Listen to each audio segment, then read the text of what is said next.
Good morning, friends. In the last lecture, we have discussed the overview of the Manchester Principle of Cooperation. So, friends, in today's lecture, we have discussed about the in detail 7 principle of a Manchester. मित्र हो, या अगोदरच्या लेक्चरला आपण Manchester यांच्या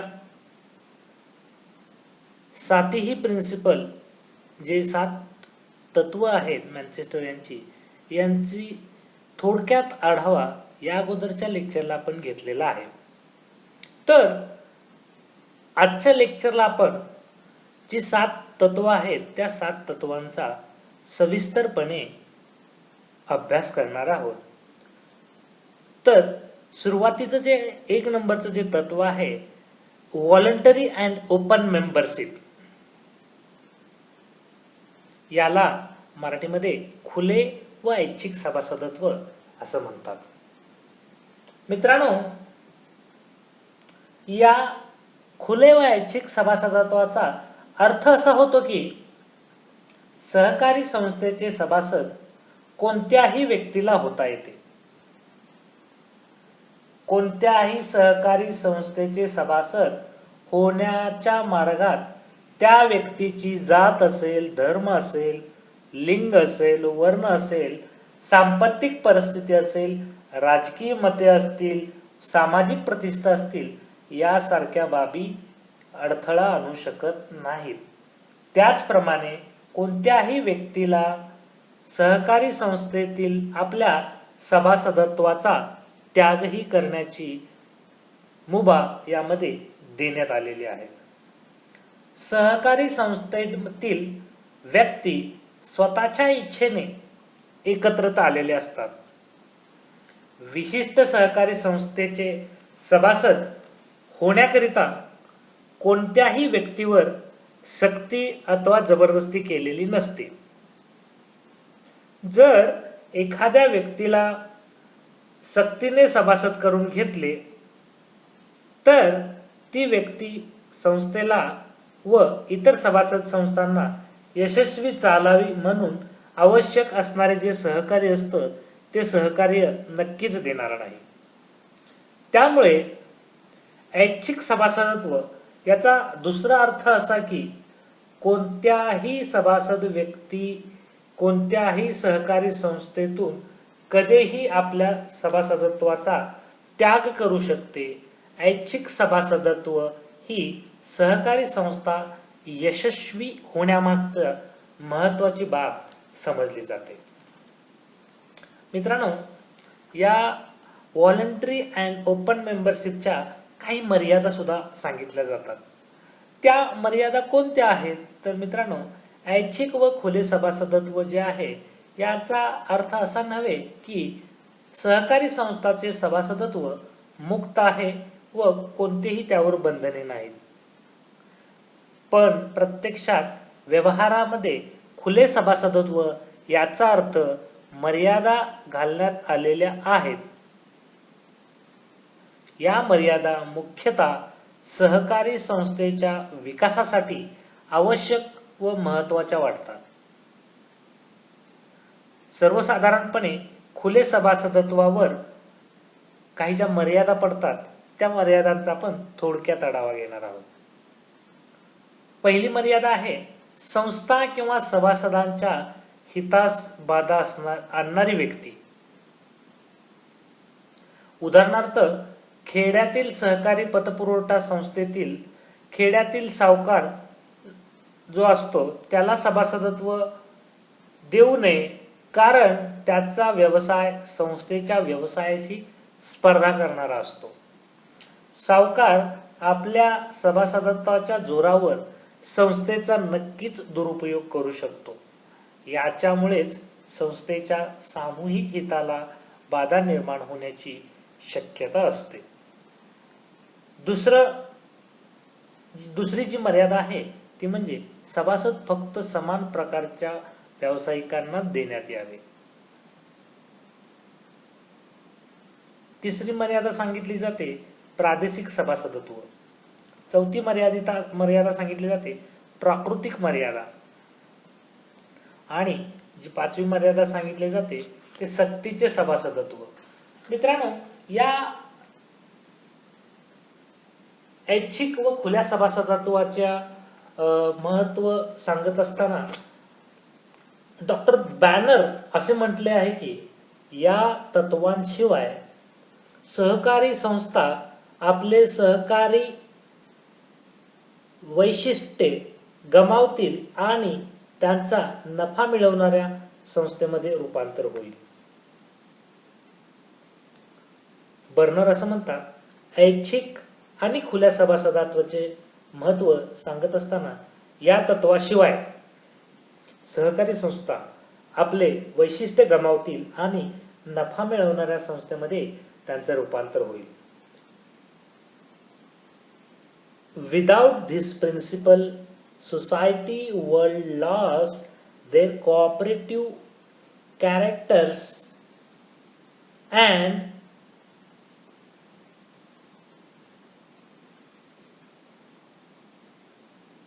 dignitaries to profit making concern. असं प्राध्यापक burner यांनी आपल्या ग्रंथात म्हटलेलं आहे. तर खुले आणि ऐच्छिक सभासदत्वाच्या बाबतीत आपण सविस्तरपणे चर्चा केलेली आहे. यानंतरचं जे दुसरं महत्वाचं तत्व सांगितलं जातं ते डेमोक्रॅटिक मेंबर कंट्रोल. यालाच मराठीमध्ये सभासदांचे लोकशाही नियंत्रण असं म्हटलं जातं. मित्रांनो, सभासदत्वाचे लोकशाही नियंत्रण म्हणजेच सहकारी संस्थेचा सर्व कारभार लोकशाहीच्या पद्धतीने सर्व वैशिष्ट्ये सहकारी संस्थेच्या माध्यमातून चालत असलेले आपल्याला दिसून येतात. मित्रांनो, लोकशाहीमध्ये अंतिम सत्ता जी लोकांच्याकडेच असते, त्याचप्रमाणे सहकारी संस्थेची अंतिम सत्ता संस्थेच्या सभासदांच्याकडे असते. संस्थेच्या सर्व महत्वाच्या निर्णयांना बहुसंख्य सभासदांची मान्यता असावी अशी तरतूद यासाठीच सहकारी कायद्यातून केलेली आहे. लोकशाहीमध्ये ज्याप्रमाणे लोक आपले प्रतिनिधी, आमदार वगैरे निवडून देतात व त्यांच्या मार्फत राज्याचा कारभार चालतो, त्याचप्रमाणे सहकारी संस्थेत सभासद आपले प्रतिनिधी निवडून देत असतात. म्हणजेच व्यवस्थापकीय मंडळ असेल, संचालक मंडळ असेल, असे प्रतिनिधी निवडून देतात आणि यांच्या वतीने सहकारी संस्थेचा कारभार चालत असतो. ज्याप्रमाणे लोकशाहीमध्ये ठराविक मुदतीनंतर लोकप्रतिनिधींची निवडणुकीकरता तयारी केली जाते, निवडणूक लढवावी लागते, त्याचप्रमाणे लोकशाही सहकारामध्ये सुद्धा, सहकारी संस्थांमध्ये सुद्धा सभासदांना ठराविक कालावधीनंतर निवडणुकीला सामोरं जावं लागतं. लोकशाहीत ज्याप्रमाणे सर्व लोक समान असतात, त्याचप्रमाणे सहकारी संस्थांमध्ये सर्व सभासदांना समान दर्जा दिला जातो. प्रत्येकाची जात, धर्म, वय, लिंग, सांपत्तिक स्थिती, सामाजिक दर्जा, राजकीय मते यासारखे कोणतेही घटक यामध्ये विचारात न घेता सरसकट परिस्थिती, सामाजिक दर्जा, सरसकट दरडोई प्रत्येकाला एकच मत असे याप्रमाणे सहकारी संस्थेतील प्रत्येक सभासदाला एकाच मताचा अधिकार दिला जातो. ज्याप्रमाणे लोकशाहीमध्ये आपल्याला एक मत देण्याचा अधिकार आहे, त्याचप्रमाणे सहकारी संस्थांच्या मध्ये सुद्धा सभासदाला आपल्या व्यवस्थापकीय मंडळ किंवा संचालक मंडळ निवडून देण्यासाठी एक मत देण्याचा अधिकार बहाल केलेला आहे. ज्याप्रमाणे लोकशाहीचा कारभार घटनेप्रमाणे चालत असतो, त्याचप्रमाणे सहकारी संस्थांचा कारभार सुद्धा सहकारी कायदा व सहकारी संस्थांच्या पोटनियमांच्या माध्यमातून चालत असतो. सहकारी संस्थांचे पदाधिकारी आणि संचालक हे त्यांनी घेतलेले निर्णय किंवा केलेली कृती या संदर्भात सर्व सभासदांना जबाबदार धरत असतात. म्हणजेच थोडक्यात आपल्याला असं म्हणायचं आहे की लोकशाही पद्धतीने जो देशाचा राज्याचा कारभार चालत असतो त्याच प्रकारे सहकारी संस्थांचा कारभार सुद्धा सहकारी कायद्यानुसार सहकारी तत्वाच्या पोटनियमानुसार चालत असतो. हे या तत्वाच्या माध्यमातून सांगण्यात आलेलं आहे.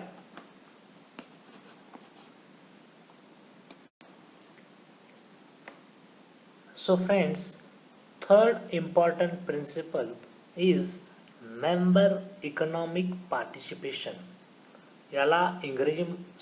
याला पण मराठीमध्ये सभासदांची आर्थिक भागीदारी असं म्हणतो. Friends,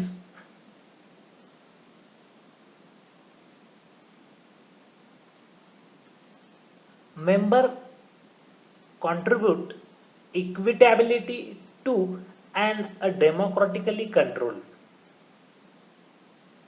the capital of their cooperatives. At last part of the capital is usually the common property of the cooperatives. Members usually receive limited competition, if any, on capital subscribed as a condition of membership. Members allocates surplus for any or all of the following purpose: developing the cooperative, possibly by setting up reverse part of which at latest would be indivisible, benefiting members in proportion to their transaction with the cooperative and supporting their activities approved by the membership. मित्रांनो, या सभासदांच्या भागीदारीच्या संदर्भात असं म्हटलं जातं की सभासद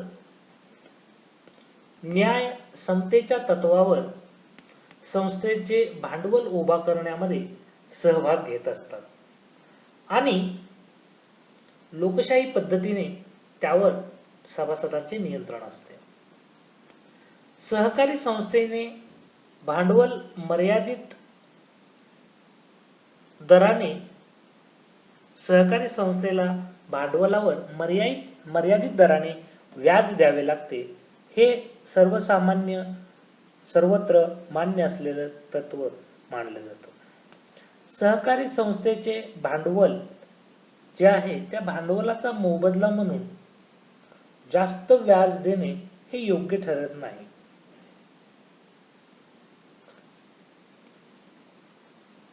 जास्त व्याज देणे म्हणजे भांडवलदाराचा फायदा करून देणे किंवा आर्थिक विषमतेला उत्तेजन देणे असा होतो. मित्रांनो, आपल्या देशातील राज्य सरकारनी भांडवलावरील व्याजाच्या दरासंदर्भात तरतूद केलेली आहे. उदाहरणार्थ, महाराष्ट्र सहकारी कायद्याप्रमाणे महाराष्ट्रातील सहकारी संस्था भांडवलावर जास्तीत जास्त म्हणजे 9% लाभांश वा व्याज देऊ शकतात. त्यापेक्षा जास्त त्या देऊ शकत नाहीत. भांडवलावरील व्याजाबाबत 1966च्या आंतरराष्ट्रीय सहकारी संघटनेचे मत असं व्यक्त केलं की सहकारी संस्थांनी भांडवलावर व्याज हे दिलंच पाहिजे. असा व्याजाच्या बाबतीत सहकारी संस्थांच्या तत्वाचा अर्थ नसतो. जर भांडवलावर व्याज दिले असेल तर ते निश्चित आणि मर्यादित दरानेच दिले जावे असा या तत्वाचा अर्थ सांगितला जातो. म्हणजेच मर्यादित व्याज देऊन शिल्लक राहिलेल्या वाढाव्याची रक्कम सभासदांना आपल्या खात्यामध्ये वेगवेगळ्या प्रकारचं नियोजन करून ती शिल्लक ठेवणे अत्यंत उपयुक्त ठरत असते. हे जे तत्व आहे ते सभासदांची आर्थिक भागीदारी कशी असावी, किती असावी याबाबतची सविस्तर माहिती देणारं हे तिसरं प्रिन्सिपल आपल्याला सविस्तरपणे आपण पाहिलेलं आहे.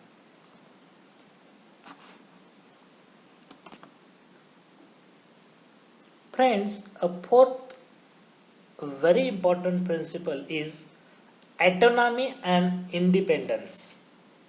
याला आपण मराठीमध्ये स्वायत्तता आणि स्वातंत्र्य असं म्हणतो.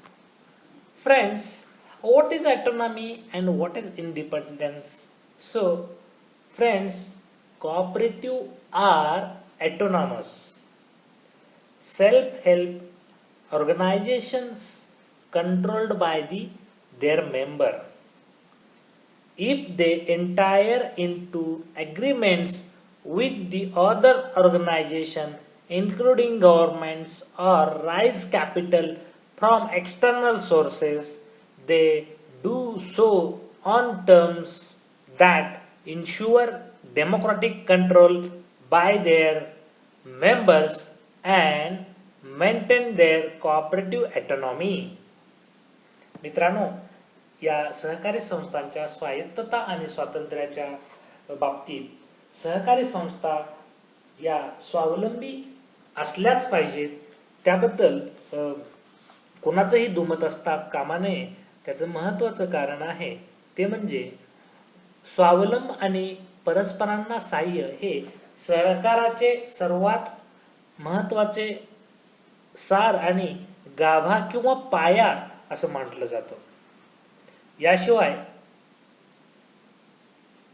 सहकारी संस्था प्रामुख्याने समाजातील आर्थिकदृष्ट्या दुर्बल असलेल्या व्यक्तींना आपल्या आर्थिक हितसंबंधात वाढ करण्यासाठी प्रस्थापित केलेले असतात. सहकारी संस्थातील प्रत्येक व्यक्ती व्यक्तिगतपणे आपल्याला प्राप्त परिस्थितीतील बदल घडवून आणण्यास असमर्थ असतो. म्हणूनच सर्व व्यक्ती सहकारी संस्थांच्या मार्फत संघटित होऊन एकमेकांशी सहकार्य करून त्याद्वारे आपल्या व त्याचप्रमाणे इतरांच्या हिताचे सुद्धा रक्षण करण्याचा प्रयत्न करत असतात. त्या दृष्टीने प्रत्येक सभासद परस्परांना सहकार्य करणे हा मुख्य मंत्र या सहकारामधील सभासदांनी जपला गेला पाहिजे. या संबंधातून एकाकरिता सर्व आणि सर्वाकरिता एक हे सहकाराचे मूळ तत्व अस्तित्वात आलेलं आहे.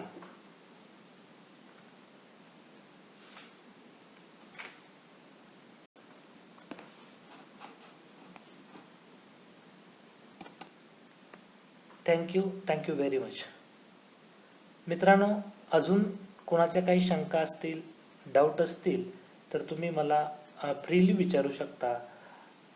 कमेंटमध्ये तुम्ही प्रश्न विचारू शकता. या लेक्चरबद्दल काही समजलं नसेल तरी तुम्ही मला लेक्चरच्या कमेंट बॉक्समध्ये कमेंट टाकून प्रश्न विचारू शकता. थँक्यू.